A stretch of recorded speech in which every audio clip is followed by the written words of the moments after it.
Hello crypto lovers. एक leader ने मुझे एक प्रोजेक्ट का पीडीएफ भेजा। प्रोजेक्ट का नाम है पोल्क डाओ और उन्हें बताया कि ये बड़ा अनोखा प्रोजेक्ट है। इसका प्राइस कभी भी नहीं गिरता है। करीब 4 महीने से लॉन्च हो चुका है और 100% डिसेंट्रलाइज सिस्टम है। इसका कुछ वीडियो भी मुझे भेजा और बोला आप सर इसको ज्वाइन करिए। मैंने बोला ठीक है, चलो आप मुझे डिटेल दिए हैं, मैं इसको पहले समझता हूँ, क्योंकि मैं हर प्रोजेक्ट का पहले एनालिसिस करता हूँ, टेक्निकली उसको समझता हूँ। 4 महीने हो गए हैं, बहुत अच्छी बात है। बट ये आगे 4 महीने चलेगा या नहीं चलेगा वो भी समझना ज़रूरी है। तो मैंने इसको पीडीएफ में कुछ चीज़ें देखी। तो बड़ा इनोवेटिव टोकोनॉमिक्स उन्होंने लिखा है कि ज़ीरो इनिशियल सप्लाई है। ठीक है, मतलब टोकन इनिशियली बना ही नहीं है। Mint on buy and burn on sale, मतलब बाय करेंगे तभी मिंट होगा और जब सेल करेंगे तो बर्न भी हो जाएगा। तो ये टोकन जो है कहीं रहेगा ही नहीं, ऐसा इनका कहना है। ठीक है, बड़ी अलग सी कहानी है। अब contract based pricing, no liquidity pool, मतलब ये सिस्टम बिना लिक्विडिटी पूल के रन करेगा। आश्चर्य की बात है। समझते हैं, देखते हैं।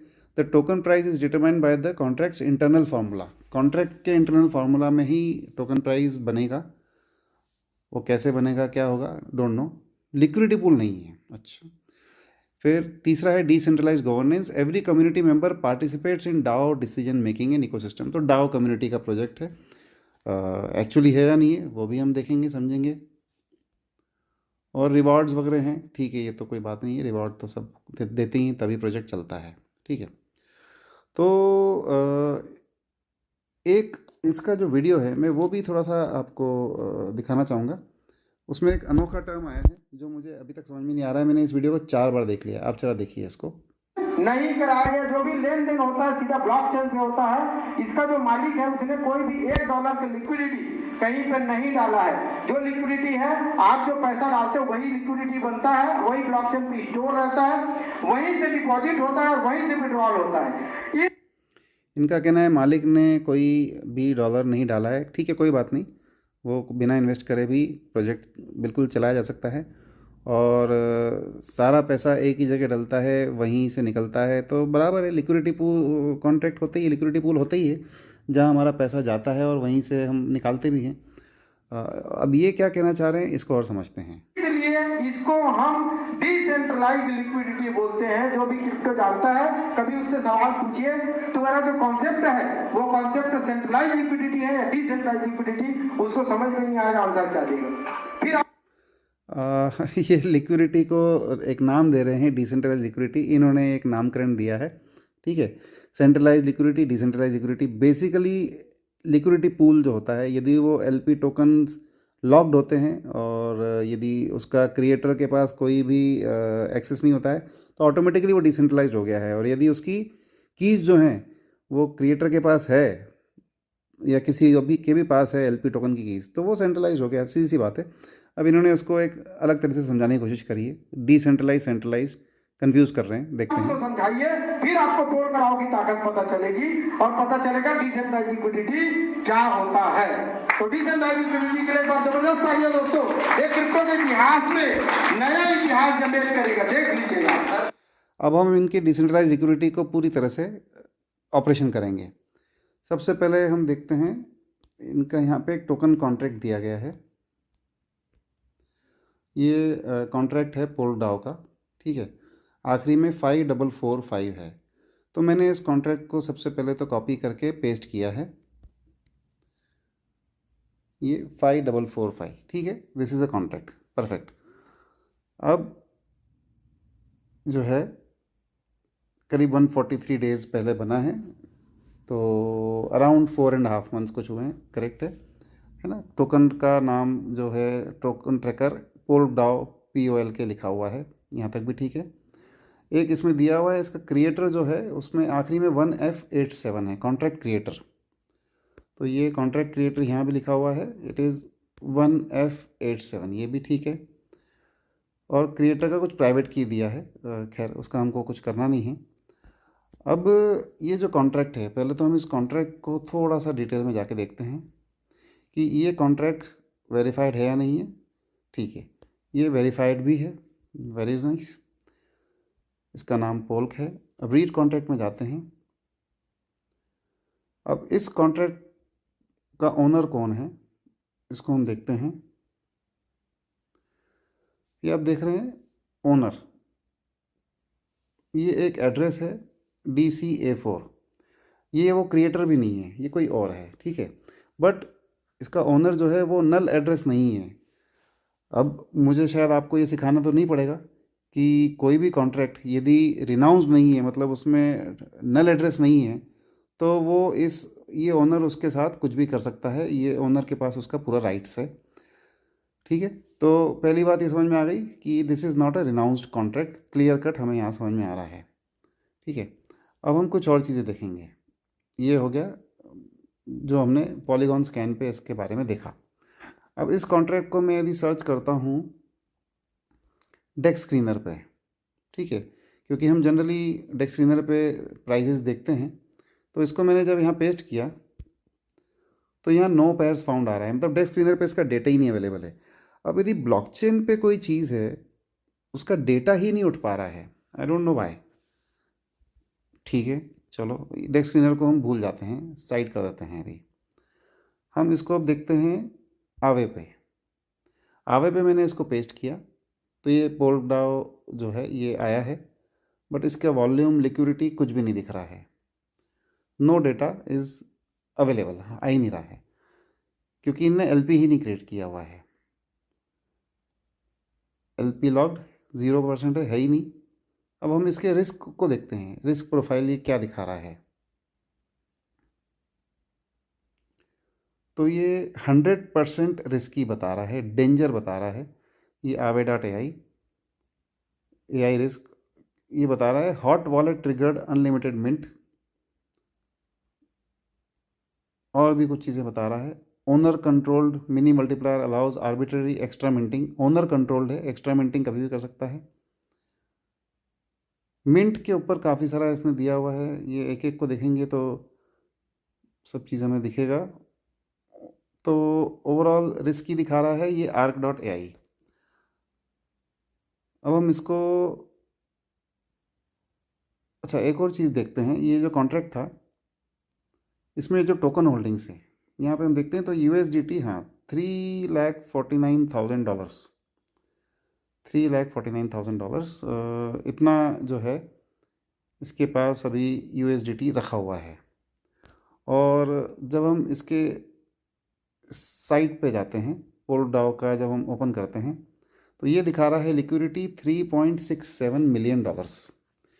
अब ये लिक्विडिटी का जो फिगर है, ये फिगर ब्लॉकचेन पे कहाँ से उठ रहा है आई डोंट नो। ये प्राइस कैसे कैलकुलेट हो रहा है ये मालूम नहीं। यदि किसी को मालूम हो तो बताइए ये फिगर लिक्विडिटी का आया कहाँ से, क्योंकि ये तो सिर्फ इनकी वेबसाइट पे दिख रहा है। इस पर हम यदि क्लिक वगैरह भी करते हैं तो कहीं लेके नहीं जाता है ये, ठीक है। और कॉन्ट्रैक्ट में जो है ओनली $3,49,000 है।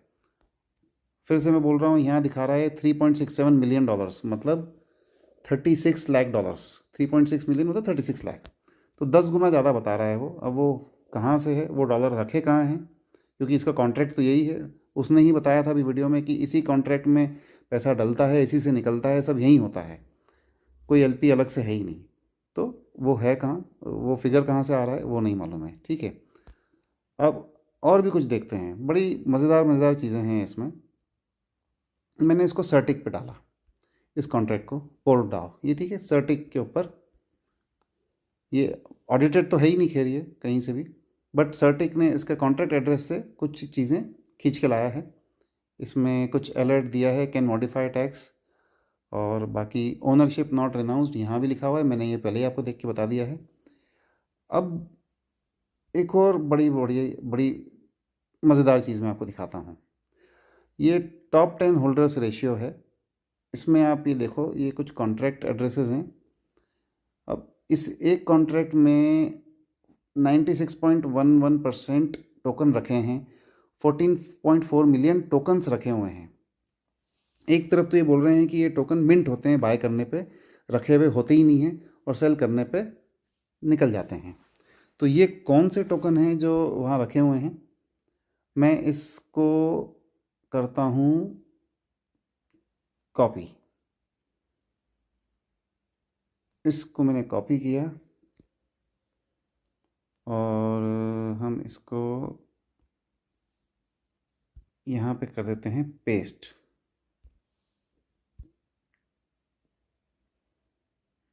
तो ये आखिरी में देखिए 3F98,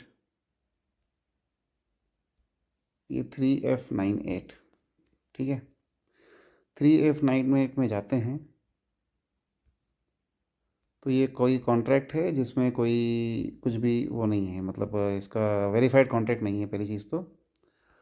और इसमें टोकन होल्डिंग्स में हम जाते हैं तो इसमें कोई USDT वगैरह नहीं है, कुछ भी नहीं है। बट बहुत मज़ेदार चीज़ मिली मुझे यहाँ पे। आप देखो यहाँ पे इतना सारा पोल्डाव रखा हुआ है। जब ये पोल्डाव बाय करने पे मिंट होगा तो ये पहले से कैसे बना हुआ रखा हुआ है, ये क्या है, ये मुझे भी नहीं समझ में आया। और इनका मिंटिंग कॉन्ट्रैक्ट कौन सा है, क्या है, क्योंकि मिंट होगा तो वो तो बनेगा। अब ये पहले से रखा हुआ है तो ये तो रग पुल हो सकता है, कभी भी इसको बेच सकते हैं, क्या कर सकते हैं, आई डोंट नो। मतलब ये बड़ा अजीब सा सिस्टम है। ब्लॉकचेन की नज़र से तो कहीं भी कुछ इसमें प्रॉपर समझ में नहीं आ रहा है मुझे, ठीक है। तो ऐसे ही फिर कुछ और भी एड्रेसेस दिए हुए हैं, कुछ कॉन्ट्रैक्ट्स दिए हुए हैं जहाँ पे ये रखा हुआ है टोकन इस तरह से कुछ, डोंट नो क्या है वो, ठीक है। तो दोस्तों बड़े मतलब मुझे तो इसमें कुछ ऐसा समझ में नहीं आ रहा है कि ये क्या दे रहा है। डेटा कहीं से भी मैच नहीं हो रहा है, कहीं कुछ कहीं कुछ। और ये इसकी वेबसाइट पे बस इसने चीज़ें दे दी है जो कि कहीं कनेक्ट नहीं हो रहा है किसी भी ब्लॉकचेन के ऊपर जाके। ये पूरी वेबसाइट को मैंने स्कैन कर लिया, यहाँ कहीं भी डाओ के बारे में कुछ नहीं लिखा हुआ है, कोई वोटिंग का कोई सिस्टम नहीं है। तो डाओ हर प्रोजेक्ट आता है अपने आप को डाओ बोल देता है। डाओ का मतलब होता है डिसेंट्रलाइज्ड ऑटोनोमस ऑर्गेनाइजेशन। उसके पीछे पूरा एक इंफ्रास्ट्रक्चर होता है, एक थर्ड पार्टी मॉनिटरिंग होती है, जहाँ कोई भी डिसीजन मेकिंग होगा वो without the Dow permission, without the votings नहीं हो सकता है। तो यहाँ ऐसा कुछ नहीं है, बस इन्होंने डाओ लिख दिया है। तो दोस्तों ओवरऑल जो मैं समझ पा रहा हूँ कि ये प्रोजेक्ट जो है सिर्फ PDF में बना दिया गया है, ब्लॉकचेन के ऊपर बहुत लिमिटेड चीज़ें करी है, बाकी जो है इनकी वेबसाइट पे ही दिखाई जा रही चीज़ें। और डेटा सब मिसमैच है। और सबसे बड़ी बात, पूरा पैसा जो है वो उसका एक ओनर है कॉन्ट्रैक्ट का, उसके हाथ में है, तो उसकी मर्ज़ी होगी तो वो निकाल सकता है। तो ये डेफिनेटली प्रोजेक्ट जो है मैं नहीं करूँगा और मैं राय दूंगा कि आप लोग भी इसमें से अपना फ़ंड निकाल लें। इसका प्राइस बढ़ता जा रहा है, इसका मतलब ये नहीं है कि ये रग पुल नहीं होगा, 100% ये रग पुल होगा। और ये प्राइस बढ़ने की वजह से लोग सोचते हैं कि इसमें से नहीं निकालें और वहीं पे वो फंसेंगे। तो my personal advice to everybody, please get out of this system. और किसी को कोई और क्वेरी हो दे कैन कनेक्ट मी, कोई और प्रोजेक्ट हो जिसके बारे में आपको एनालिसिस करवानी हो तो मुझे भेजिए, मैं आपको पूरा एनालिसिस विदाउट एनी बायस करके दूंगा। Thank you.